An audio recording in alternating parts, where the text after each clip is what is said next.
Selamat pagi Bapak Ibu dan Saudara yang terkasih di dalam Tuhan Yesus Kristus. Kita akan memasuki ibadah Minggu pagi ini 21 Februari 2021.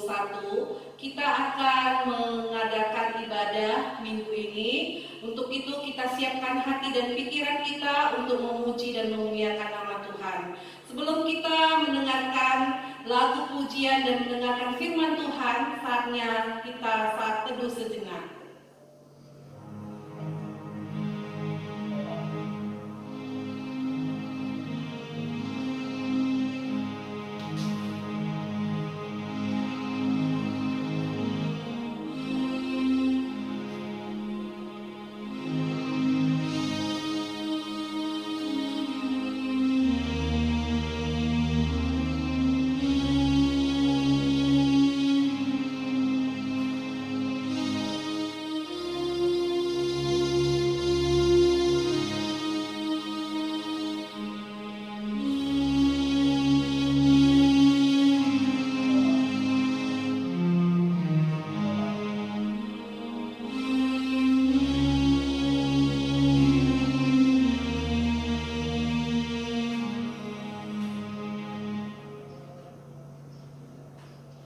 Mazmur 112 ayat 1 dan 2. Haleluya, berbahagialah orang yang takut akan Tuhan, yang sangat suka kepada segala perintahnya. Anak cucunya akan perkasa di bumi, angkatan orang benar akan diberkati. Dia Yesus telah mati bagiku, Dia Tuhan selamatkan jiwaku. Bagi Dia pujianku tak dapat kubalas kasihnya.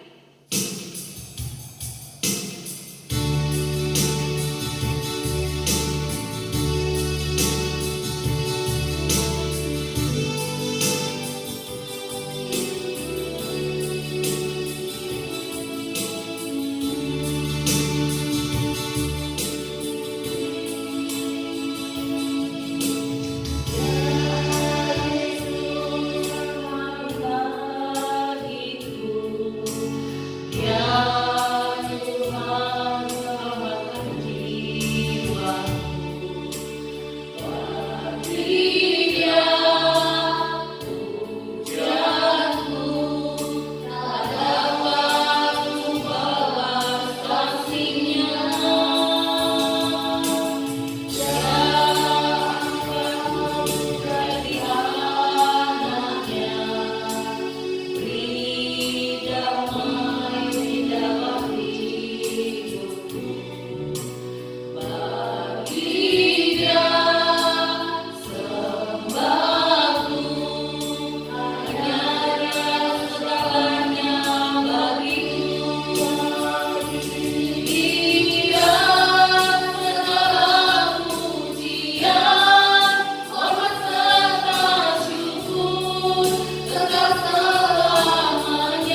pengakuan iman rasuli, seluruh jemaat dipersilahkan berdiri. Aku percaya kepada Allah, Bapa yang Maha Kuasa, Khalik langit dan bumi, dan kepada Yesus Kristus, Anaknya yang tunggal Tuhan kita, yang dikandung daripada Roh Kudus, lahir dari anak darah Maryam, yang menderita sengsara di bawah pemerintahan Pontius Pilatus, disalibkan, mati dan dikuburkan, pada hari ketiga bangkit pula dari antara orang mati, naik ke surga, duduk di sebelah kanan Allah Bapa yang Maha Kuasa, dan dari sana Ia akan datang untuk menghakimi orang yang hidup dan yang mati.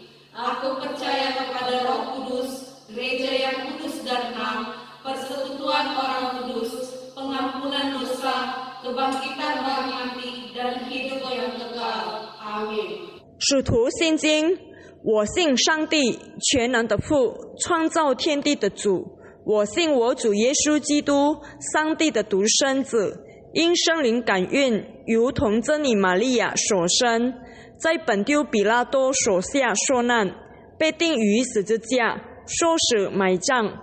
第三天从死人中复活升天，坐在全能父上帝的右边，将来必从那里降临，审判活人死人。我信圣灵，我信生而公的教会，我信圣徒相通，我信罪得赦免，我信身体复活，我信永生。阿们。 Jemaat dipersilahkan duduk. Kita bersatu di dalam doa. Segala pujian dan syukur kami panjatkan atas kehadiran Tuhan, karena begitu besar kasih-Mu di dalam kehidupan kami. Tuhan senantiasa menyertai kami dan memberikan yang terbaik di dalam kehidupan kami. Tuhan, di pagi hari ini kami akan mendengarkan sebagian dari firman-Mu Tuhan. Hadirlah Engkau bersama-sama dengan kami. Sucikan hati dan pikiran kami Tuhan, agar firman yang akan disampaikan oleh hamba-Mu nantinya Tuhan, dapat kami terapkan di dalam kehidupan kami. Tuhan, ampuni kami dari segala dosa dan pelanggaran kami, agar kami layak menerima berkat-Mu. Terima kasih Bapa yang baik, terpujilah nama-Mu hari ini sampai selama-lamanya. Amin. Responsoria, jemaat dipersilahkan untuk berdiri. Mazmur 25 ayat 1 sampai 10. Dari Daud kepadamu ya Tuhan, kuangkat jiwaku. Allahku, kepadamu aku percaya, janganlah kiranya aku mendapat malu, janganlah musuh-musuhku berhadiah atas aku. Ya, semua orang yang menantikan engkau takkan mendapat malu. Yang mendapat malu ialah mereka yang berbuat khianat dengan tidak ada alasannya. Beritahulah jalan-jalan-Mu kepadaku, ya Tuhan, tunjukkanlah itu kepadaku. Bawalah aku berjalan dalam kebenaran-Mu dan ajarlah aku, sebab Engkaulah Allah yang menyelamatkan aku. Engkau menantikan sepanjang hari. Ingatlah segala rahmat-Mu dan kasih setia-Mu ya Tuhan, sebab semuanya itu sudah ada sejak purbakala. Dosa-dosaku pada waktu muda dan pelanggaran-pelanggaranku janganlah kau ingat, tetapi ingatlah kepada sesuai dengan kasih setia-Nya, oleh karena kebaikan-Mu ya Tuhan. Tuhan itu baik dan benar, sebab itu Ia menunjukkan jalan kepada orang yang sesat. Ia membimbing orang-orang yang rendah hati menurut hukum, dan Ia mengajarkan jalannya kepada orang-orang yang rendah hati. Segala jalan Tuhan adalah kasih setia dan kebenaran bagi orang yang berpegang pada perjanjiannya dan peringatan-peringatannya.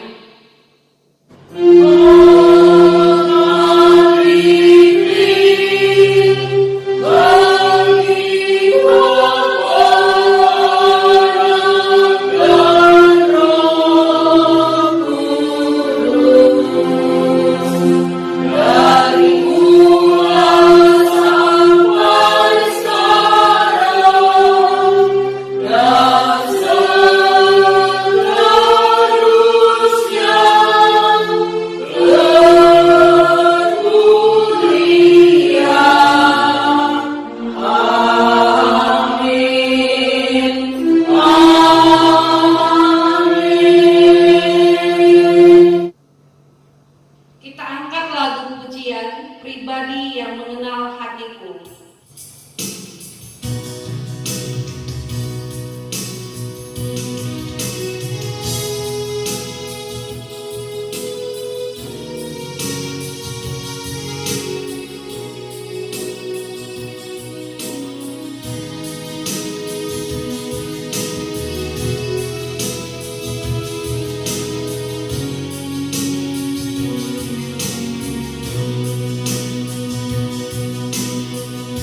saudariku yang dikasihi Tuhan, dimanapun kita berada pada saat ini.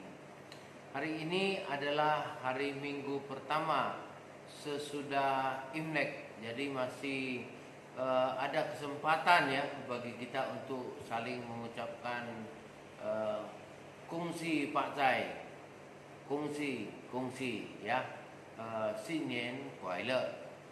Kita sama-sama mempunyai berkah yang berlimpah dalam tahun ini. Ya, menurut sebagai satu tradisi, tahun ini kita memang harus lebih bekerja keras untuk mencapai segala resolusi kita, segala rencana-rencana kita sepanjang tahun 2021 ini. Saya percaya Bapak Ibu semua ada dalam kebahagiaan yang luar biasa. Amin. Ya. Ini juga adalah minggu pertama Lent, di mana kita memasuki masa-masa puasa dan berpantang. Kita berpuasa untuk merasakan kebesaran kasih Tuhan dalam hidup kita, sekaligus kita juga melakukannya dengan keyakinan bahwa hidup kita yang sementara ini harus juga bisa berguna selama kita masih ada di dalam dunia, bukan hanya berguna kepada manusia, tetapi berguna kepada Tuhan Allah Bapa kita yang telah menciptakan kita.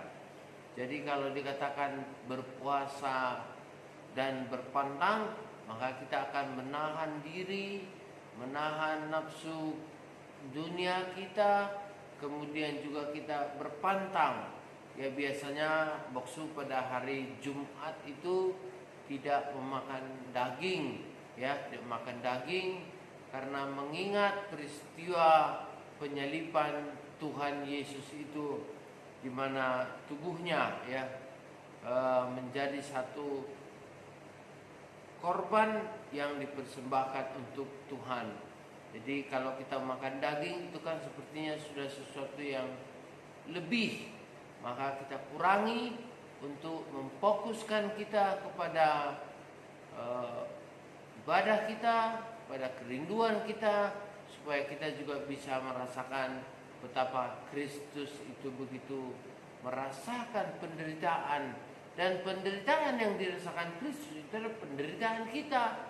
Jadi Yesus merasakan penderitaan kita, makanya kita Boksu mengambil komitmen untuk pada hari Jumat itu tidak memakan makanan yang sangat enak sekali ya, biasanya daging kan enak begitu, tapi ya mengkuduskan pada hari Jumat Agung itu sebagai satu ziarah.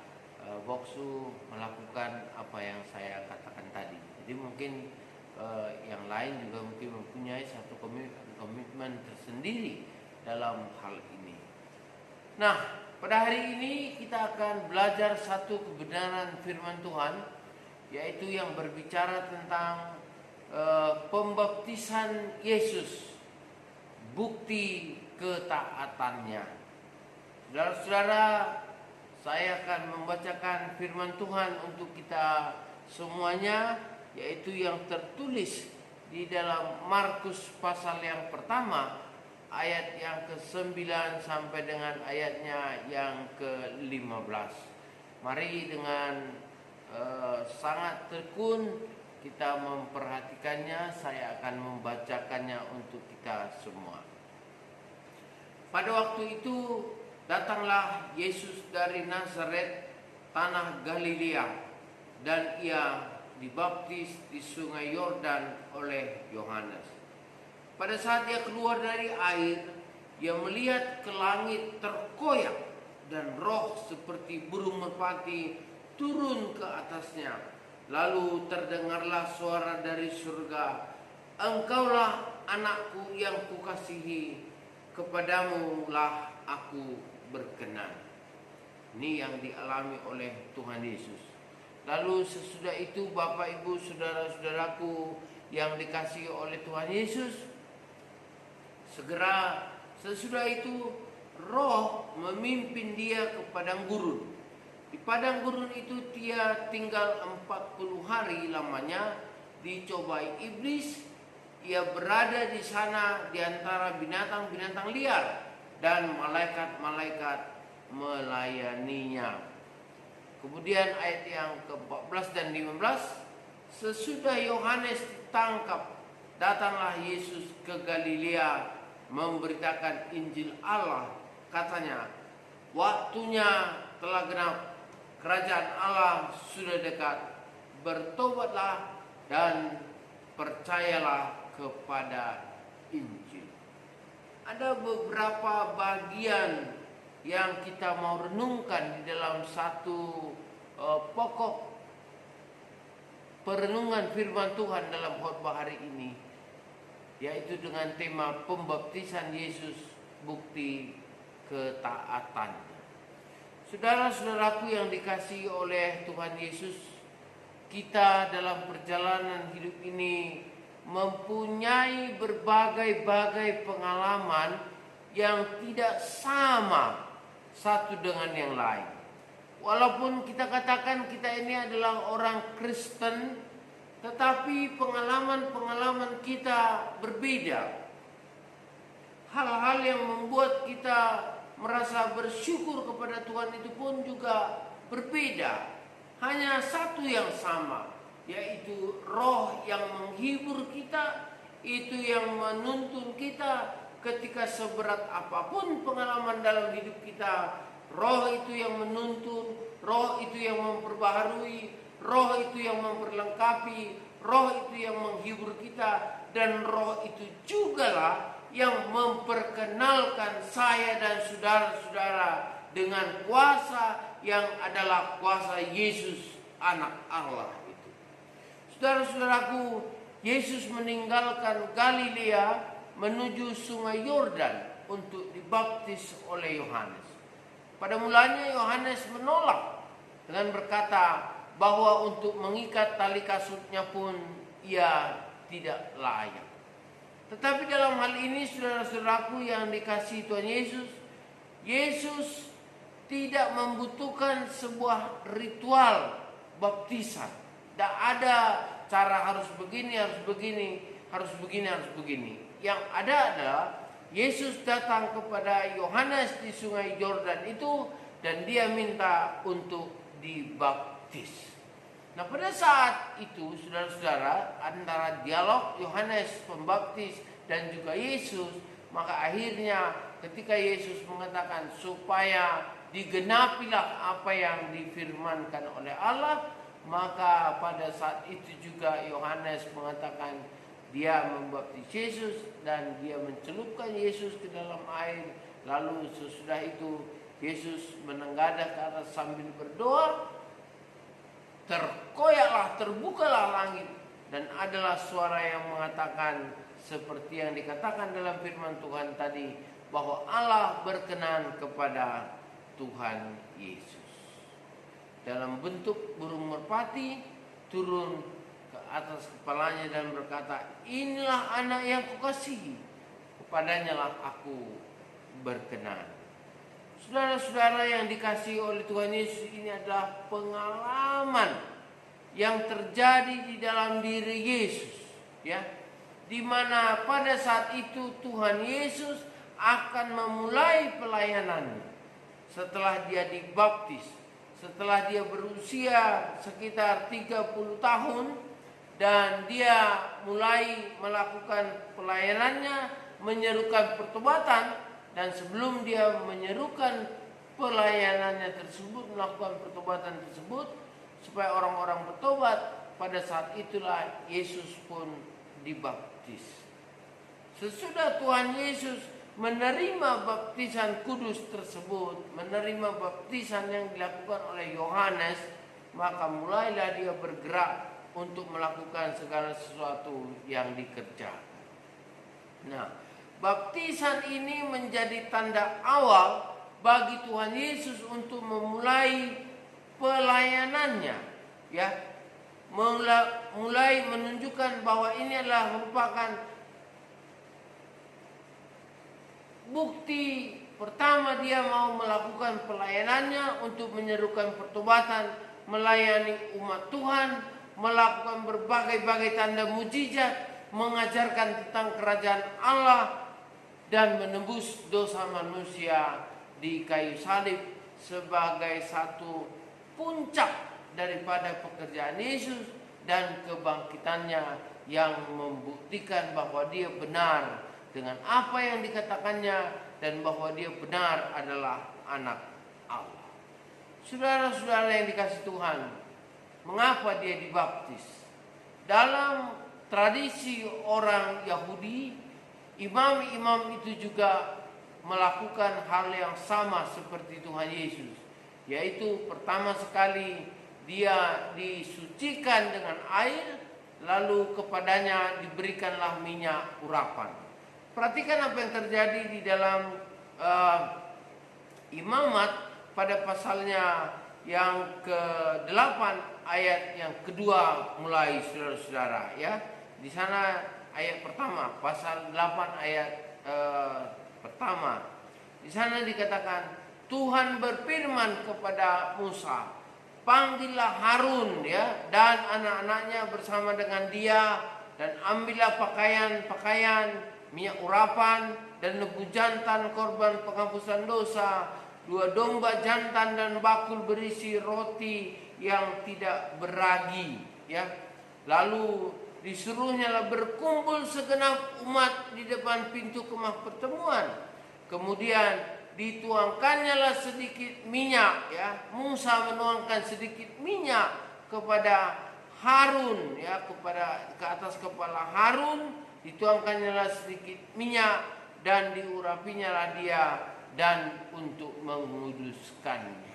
Jadi seperti yang dilakukan Tuhan Yesus juga, dia masuk ke dalam air, lalu yang mengurapinya adalah Allah Bapa dengan turunnya seekor merpati setelah langit itu terbuka dan adanya seruan, inilah anakku yang kukasihi, kepadanya aku berkenan. Digenapilah firman Tuhan yang terjadi kepada Harun itu dan sebagai bukti untuk panggilan, peneguhan dan pekudusan bagi imam, dan juga Yesus sekarang menjadi seperti itu untuk melakukan tugas-tugasnya, mewakili bangsa Israel, mewakili semua umat di dunia, karena Yesus juga dalam firman-Nya berkata, dia menyertai dunia sampai kepada akhir zaman.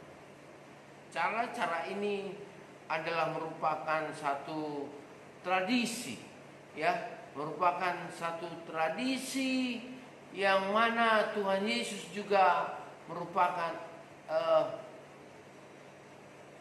orang yang harus mewujudkan apa yang ada di dalam Alkitab, yaitu di dalam Perjanjian Lama itu merupakan satu nubuat atau merupakan sesuatu pekerjaan yang dilakukan berlangsung sesuai dengan kehendak Allah, dan pada saat di mana masa Yesus itu sendiri dia pun melakukan hal yang sama.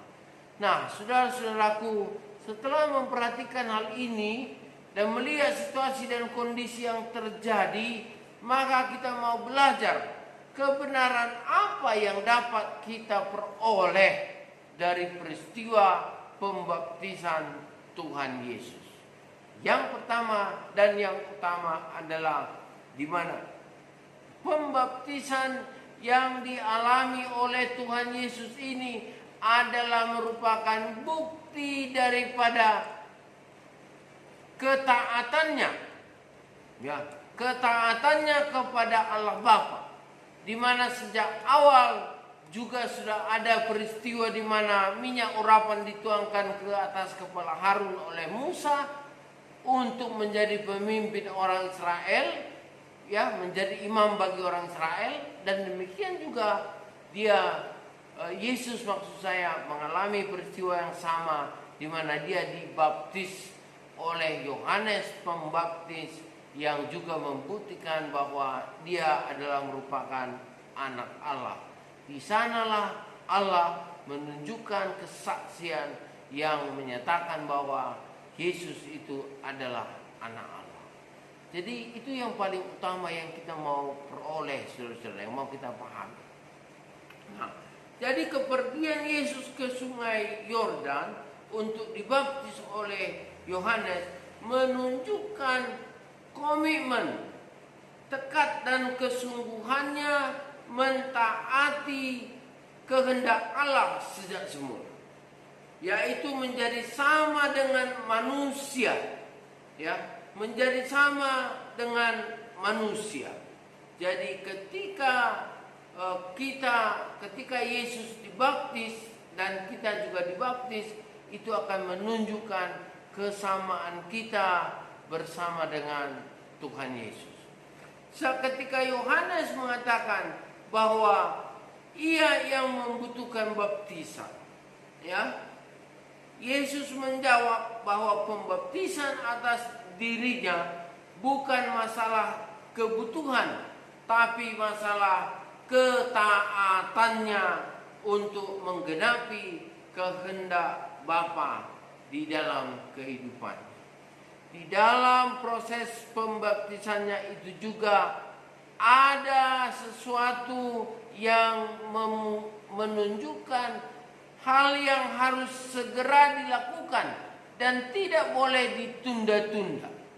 Karena sesudah Yohanes membaptis Yesus, lalu keluarlah proklamasi daripada Allah mengenai siapa Yesus itu sebenarnya, dan didengarkan semua orang yang ada di danau tersebut, di sungai Yordan tersebut dan di sekitarnya. Maka mereka pun melihat dan mengetahui bahwa Yesus itu adalah anak Allah.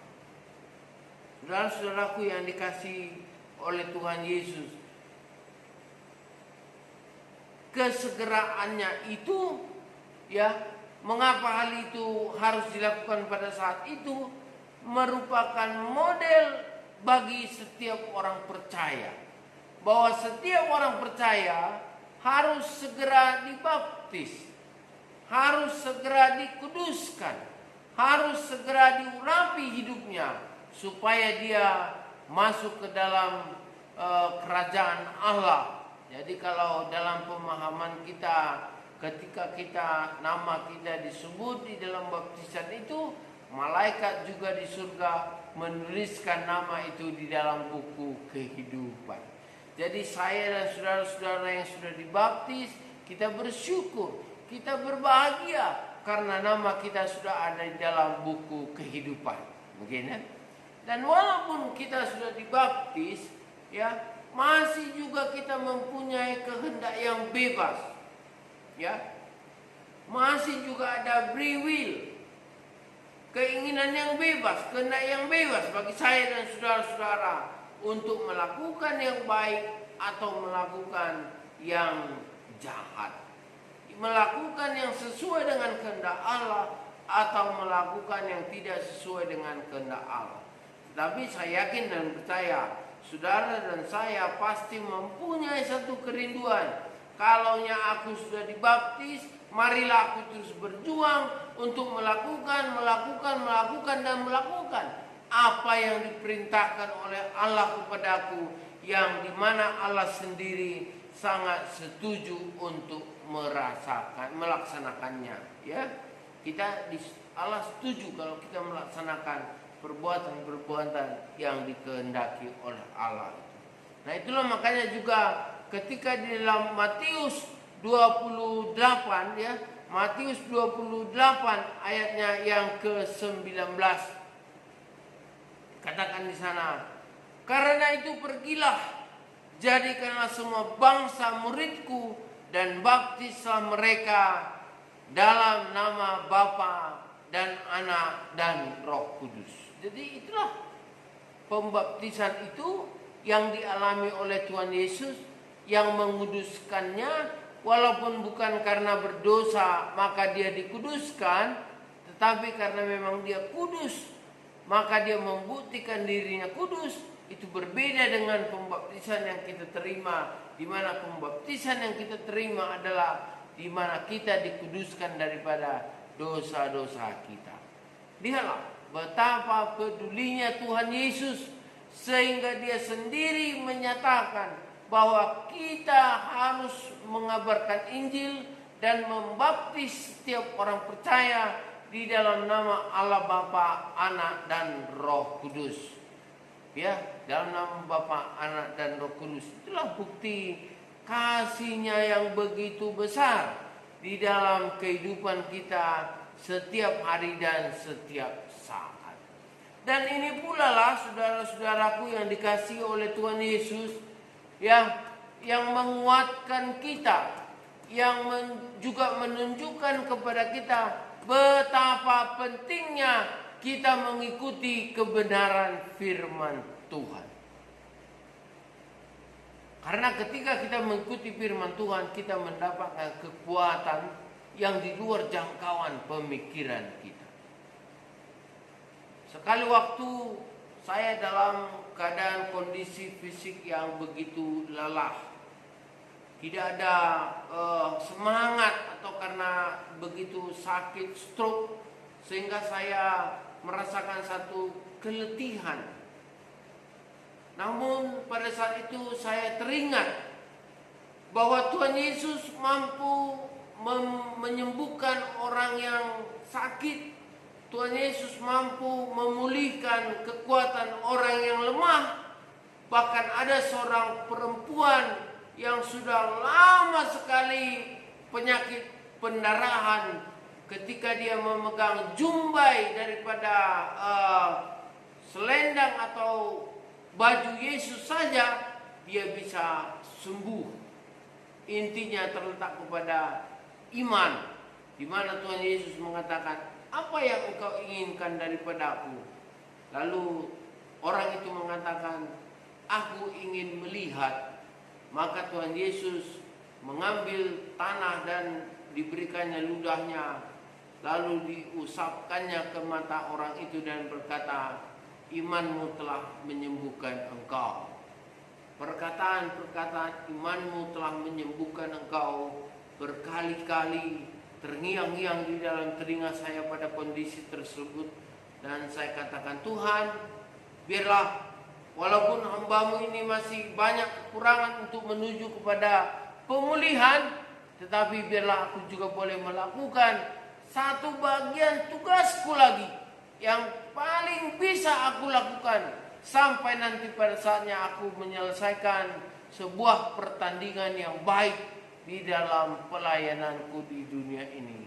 Mulailah kembali saya mempunyai semangat dan motivasi yang bertambah-tambah, sehingga perlahan-lahan melalui pertolongan para terapis, melalui pertolongan para dokter, dan juga melalui pertolongan para ahli-ahli totok darah dan akupunturis dan juga isap lintah, semua pertolongan-pertolongan yang diberikannya mulailah membuat saya kembali bisa tegak berdiri dan duduk dan berdiri. Dan walaupun sampai sekarang yang kalau jalan yang agak jauh saya harus memakai tongkat atau masih memakai kursi roda, tetapi satu hal yang saya lihat bahwa benar, ketika kita dibaptis, kita diangkat sebagai anak Allah, nama kita tertulis di surga, maka kita juga disebut sebagai anak-anak Allah. Dan sebagai anak-anak Allah, kita juga berhak meminta kepada Tuhan supaya Tuhan pulihkan kita dari segala penderitaan kita. Itu saya aminkan sampai pada hari ini. Makanya saya berkata, Tuhan pakailah hidupku, Tuhan pakailah suaraku, Tuhan pakailah seluruh totalitas yang ada dalam diriku, sedapat mungkin aku bisa melakukan bagianku, dan aku selebihnya hanya berharap kepada pekerjaan Tuhan untuk melakukan bahagian. Dan Bapak Ibu Saudara-saudara, begitulah sampai sekarang.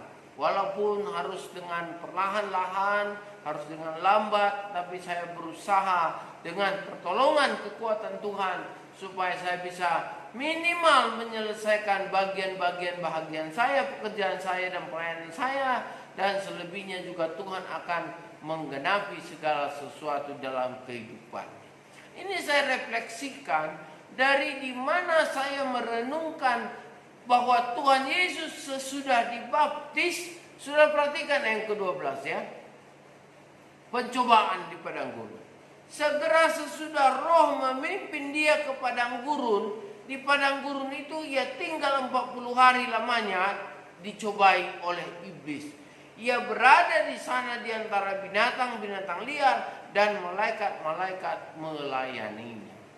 Jadi walaupun Tuhan Yesus di dalam padang gurun itu berpuasa selama 40 hari 40 malam dengan mengalami berbagai-bagai pencobaan, dan akhirnya dia mengusir iblis, karena Yesus mengatakan, engkaulah yang sepatutnya harus menyembah kepada Allahmu. Tetapi apa kata iblis di dalam hatinya, saudara-saudara, itu yang dilakukannya sampai hari ini. Dia mengintip cara kapan Tuhan Yesus itu bisa dicobainya lagi. Dan itu juga yang berlaku sama kehidupan kita. Iblis itu tidak akan pernah diam. Iblis itu tidak akan pernah tinggal diam. Dia akan terus berusaha untuk bagaimana caranya dia masuk ke dalam diri saudara-saudara. Sekali waktu saya mendengar cerita dari seorang guru sekolah minggu saya, ya, Ibu Ros Batubara, itu guru sekolah minggu saya waktu di Pematang Siantar, waktu saya masih anak kecil ya. Dia katakan, adakah kalian kenal Sibolis Naburju? Adakah kalian kenal seorang atau iblis yang baik? Kami katakan tidak. Oke, dengarkan dulu cerita ini ya. Dia bilang, kami simpanlah dalam pikiran kami Sibolis Naburju atau iblis yang baik ini. Katanya satu kali iblis itu datang kepada satu orang anak. Lalu dia bilang begini, nah, kau mau jajan beli kerupuk jange. Pada masa kami itu kerupuk jange itu harganya hanya sekitar 2,5 rupiah. Ya, pakai rupiah dulu, 2,5 rupiah. Sekarang saya kurang tahu kerupuk jange itu entah satu mungkin entah 1.000 atau 500, 2.000 mungkin ya. Nah, saudara bayangkan itu. Nah, jadi dia katakan, mau katanya begitu. Begini, maukah engkau menyumbangkan sedikit darahmu kepadaku? Enggak lah. Aku enggak mau menyumbangkan darahku sama kau. Kau kan iblis. Dia katakan begitu. Enggak apa-apa, nanti aku kasih kau, kan hanya sedikit aja darahmu katanya. Hanya sedikit aja darahmu kau berikan untuk kuhisap, untuk menghidupkan aku, supaya aku bisa juga hidup enggak mati. Kata siapa itu? Kan kau disuruh mengasihi juga. Jadi kau mengasihi aku, nanti aku kasih kamu. Kata si iblis Naburju ini, kata si Sibolis Naburju ini, kata cerita itu ya saudara. Nah, lalu si anak ini pun berpikir dengan kepolosannya, benar juga ya, dia bilang gitu. Nanti kan ada hukum berbalas-balasan. Kalau aku berikan sama dia darahku sedikit aja ya, nanti dia kan akan berikan kerupuk jange kepadaku. Oke lah katanya begitu. Oke. Nah, kau mau ambil darahku dari mana? Berikanlah kepadaku ujung jari telunjuk tanganmu. Lalu dari ujung telunjuk itu iblis ini menggigit sedikit saja lubang, menciptakan lubang di ujung telunjuk anak ini tadi. Lalu ketika diberikannya, nah ini, lalu iblis itu dengan sukacita dia bersorak-sorai dan bergembira, menari-nari. Kemudian dia gigit sedikit ujung jari telunjuk daripada anak ini, dan akhirnya apa yang terjadi? Bukan hanya ujung telunjuknya itu saja yang dikuasai oleh iblis, tetapi dari lubang yang teramat kecil itu masuklah iblis itu ke dalam raga anak ini, dan anak ini pun dikuasai oleh iblis itu.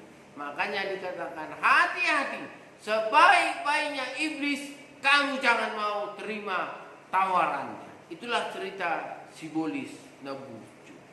Nah, saya dari cerita itu bisa memahami betapa Tuhan Yesus itu dengan tegasnya pencobaan pertama, pencobaan kedua, dan pencobaan ketiga tidak diberikan kesempatan bagi iblis ini untuk masuk melalui satu titik kecil lubang pun di dalam tubuh Yesus, ke dalam tubuh Yesus. Dengan kekuatan apa? Dengan kekuatan firman Tuhan yang ada di dalam diri Tuhan Yesus. Dengan kekuatan firman Tuhan yang ada di dalam hati Tuhan Yesus. Dengan kekuatan firman Tuhan yang ada di dalam pikiran Tuhan Yesus. Sehingga ketika dirinya, hatinya, pikirannya bersatu, maka Yesus bisa menolak supaya si iblis ini jauh daripadanya. Sehingga Tuhan Yesus memperoleh kuasa yang sungguh-sungguh itu, yang adalah benar-benar kuasa yang lebih daripada segala sesuatu. Maka sesudah itu di dalam ayat berikutnya, saudara-saudara, Yesus tampil di Galilea, ya. Pada saat itu di mana Yohanes Pembaptis karena begitu banyak membuat perubahan-perubahan sehingga pemerintah pada saat itu merasa jengkel. Lalu dia pun ditangkap dengan berbagai cara, ya. Dia ditangkap, ya. Peristiwa itu ada tertulis di Alkitab, boleh kita pahami dalam satu bagian yang berbeda dari tempat ini, saudara-saudara. Mengapa dia ditangkap, siapa yang menangkap, dan apa yang dia terima. Maka pada saat itu setelah dia dipenjara, Yesus mengatakan, waktunya telah genap, kerajaan Allah sudah dekat, bertobatlah dan percayalah kepada Injil. Maka pemberitaan Injil itu dimulai sampai pada saat ini. Saudara-saudaraku yang dikasihi oleh Tuhan Yesus, apa yang kita alami dalam perjalanan kehidupan kita akan selalu mempunyai titik terang kalau kita tetap berjalan bersama Yesus. Amin. Nah, saudara-saudara, ya, saudara-saudaraku yang dikasihi oleh Tuhan Yesus, ketika kita melihat bahwa Tuhan Yesus ini menerima baptisan dan dia mendapatkan kekuatan baru, kekuatan yang penuh untuk melawan iblis dan juga melakukan pemberitaan Injil, dan akhirnya dia memperoleh kemenangan di dalam hidup. Saya mau mengajak kita dalam masa puasa Lent ini sampai 40 hari ke depan. Mari kita bersama-sama merenungkan 3 hal ini. Pertama, pembaptisan Yesus. Kedua, kuasa Yesus yang sungguh luar biasa. Dan yang ketiga, kemauan kita untuk bertobat. Mari kita renungkan hal ini sembari kita melayani, sembari kita bekerja, sembari kita juga melakukan aktivitas kita di tengah-tengah zaman seperti saat ini. Ayo, maknai pembaptisanmu sama seperti pembaptisan yang diterima Tuhan Yesus. Karena ketika Tuhan Yesus dibaptis, dia mendapatkan kekuatan untuk melakukan pekerjaan-pekerjaannya, bahkan bertahan di dalam setiap penderitaannya, yang akhirnya tetap dia memperoleh kemenangan yang kekal. Demikian juga kerinduan kita, saudaraku yang dikasihi oleh Tuhan, dimanapun engkau berada, dengan apapun pergumulanmu, dengan apapun kesusahan yang ada dalam dirimu. Saya mengajak kita supaya kita bersatu hati di dalam pertolongan kasih sayang Tuhan Yesus kita. Percaya Tuhan Yesus menguatkan engkau. Mari berdoa. Maha besar engkau ya Allah, yang telah menunjukkan kuasa-Mu di dalam kehidupan kami. Kali ini melalui pembaptisan Yesus, kami bisa melihat bahwa ketaatannya kepadamu itu adalah merupakan teladan bagi kehidupan kami. Di mana sering sekali kami dalam hidup ini tidak taat. Tapi kali ini Tuhan, biarlah Roh Kudus-Mu menuntun kami supaya kami boleh berjalan di dalam ketaatan tersebut. Terima kasih Bapa. Dalam nama Yesus Kristus kami berdoa dan bersyukur kepadamu. Amin. Shalom. Tuhan memberkati saudara-saudara. Terima kasih untuk firman yang disampaikan oleh hamba-Nya. Biarlah firman itu menjadi pelita di dalam kehidupan kita untuk menjalani hari-hari kita. Terima kasih. Kita akan mengumpulkan persembahan. Bagi Bapak Ibu yang ingin memberikan persembahan, bisa menyalurkan persembahannya pada nomor rekening di bawah ini. Kita bernyanyi dengan mengangkat lagu pujian. Di sini ada Ku Bawa Tuhan.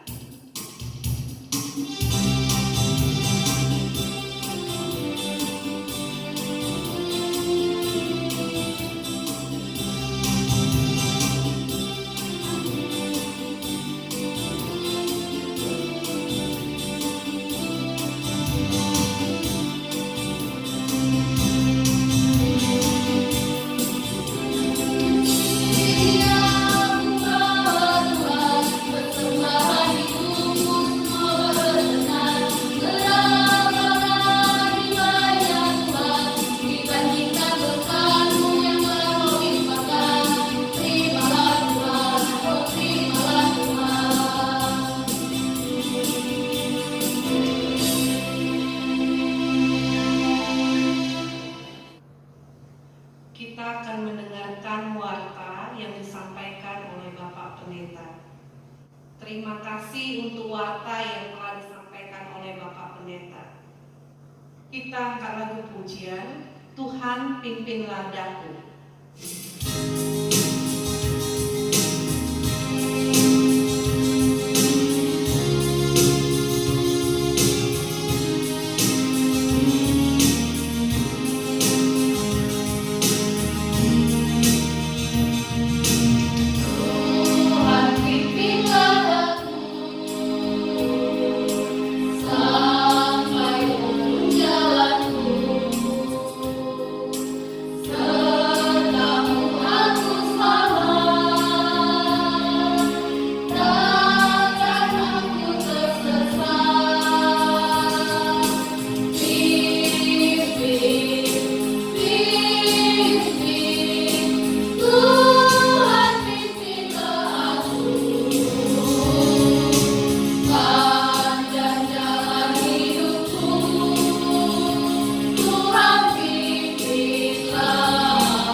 Doa Bapa kami, untuk itu jemaat dipersilahkan untuk berdiri.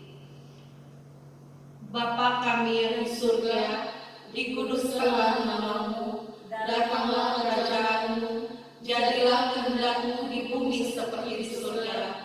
Berikanlah kami pada hari ini makanan kami yang secukupnya, dan ampunilah akan kesalahan kami, seperti kami juga mengampuni orang yang bersalah kepada kami. Dan janganlah membawa kami ke dalam pencobaan, tetapi lepaskanlah kami dari yang jahat. Karena Engkau yang punya kerajaan dan kuasa dan kemuliaan sampai selama-lamanya. Amin.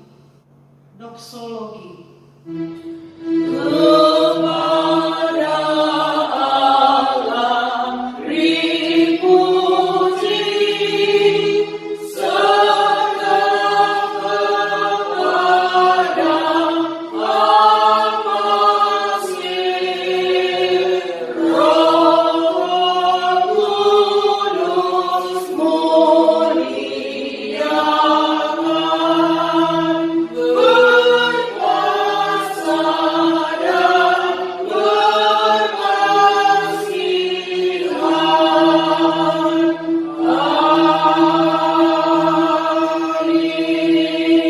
Saudara-saudara yang dikasihi oleh Tuhan Yesus, segalanya akan berlalu. Satu yang kekal, itulah yang kita pegang, yaitu iman kita kepada Tuhan Yesus. Iman yang kita terima melalui pembaptisan kita, yang mana menjadi sama dengan pembaptisan yang diterima oleh Yesus. Melalui pembaptisan yang diterima oleh Yesus ini, kita sama dengan penderitaannya, sama dengan kesusahannya, sama dengan kemuliaannya juga kelak pada saat hari kebangkitan. Karenanya, bukalah hatimu dan terimalah berkat daripada Tuhan saja. Kasih karunia Allah Bapa dan kasih setia daripada Tuhan Yesus Kristus serta persekutuan di dalam Roh-Nya yang kudus menyertai hidupmu hari ini, besok, bahkan sampai selama-lamanya. Amin. Oh